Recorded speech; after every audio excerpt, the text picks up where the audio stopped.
What if I told you that your IQ matters less for your success than something you can actually train and improve?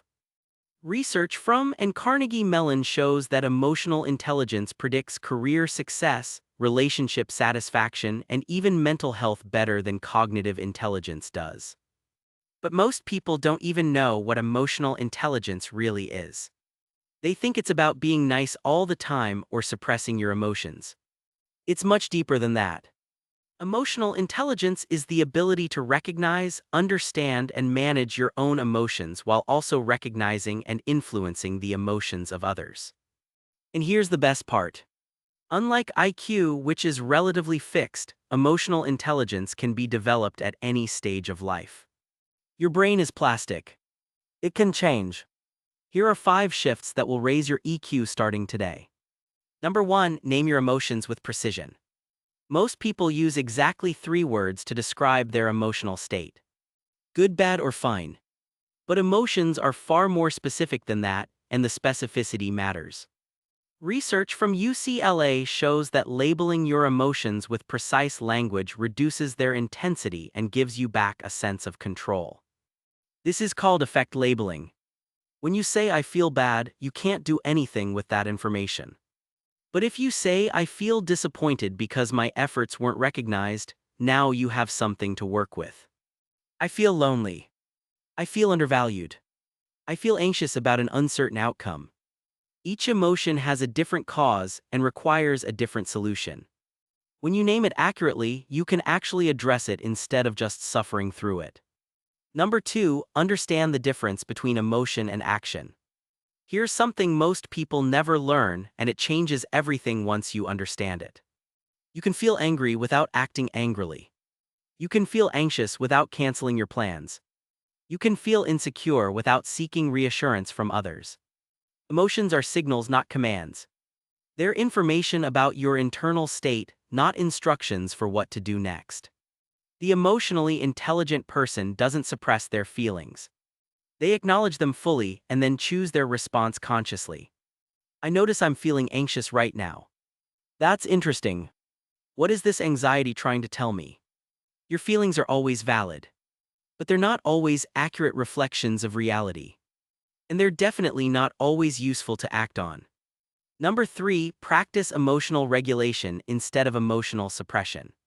Suppressing emotions is like holding a beach ball underwater. Eventually, it pops up with more force than before.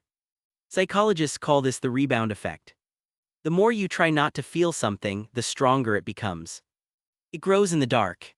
Regulation is completely different from suppression. Regulation isn't about blocking the emotion. It's about managing how long it lasts and how intensely it affects your behavior. There are several techniques that work. Deep breathing activates your parasympathetic nervous system and calms your body. Cognitive reappraisal means changing how you think about a situation to change how you feel about it. And simply observing the emotion without judgment, like watching a cloud pass through the sky, can reduce its power significantly. Let the emotion be there without letting it take the wheel. Number 4, develop your empathy muscle. Emotional intelligence isn't just about your own emotions. It's about reading the room and connecting with others. And empathy is the skill that makes that connection possible. But most people confuse sympathy with empathy, and they're not the same thing.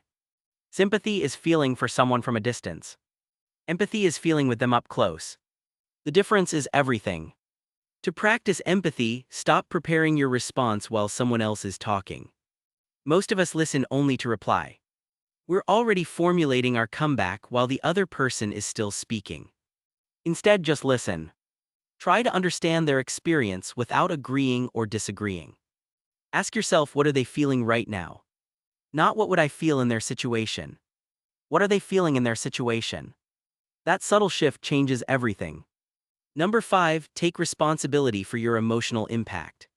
Here's the most advanced level of emotional intelligence, and it's the one that separates truly emotionally intelligent people from everyone else. Recognizing that your emotions affect the people around you. When you walk into a room anxious, everyone feels it. When you're angry, the atmosphere shifts palpably. Your emotions are contagious. Psychologists call this emotional contagion, and it's a well-documented phenomenon. Emotionally intelligent people take responsibility for the emotional environment they create. Not by hiding their feelings, but by communicating them constructively. Instead of snapping at someone, say, "I need a moment to collect myself before we continue this conversation." Instead of passive aggression, state your needs clearly and directly.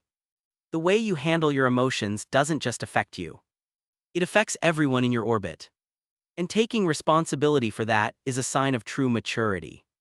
So here's my challenge. This week, every time you feel a strong emotion, pause and label it with one precise word. Not good or bad. Something specific. I feel abandoned. I feel admired. I feel conflicted. I feel underestimated. And watch how that single shift changes your entire relationship with your emotions. If this helped you, let me know in the comments which aspect of emotional intelligence you need to work on most. And in the next video, I'll show you the one emotion that's secretly sabotaging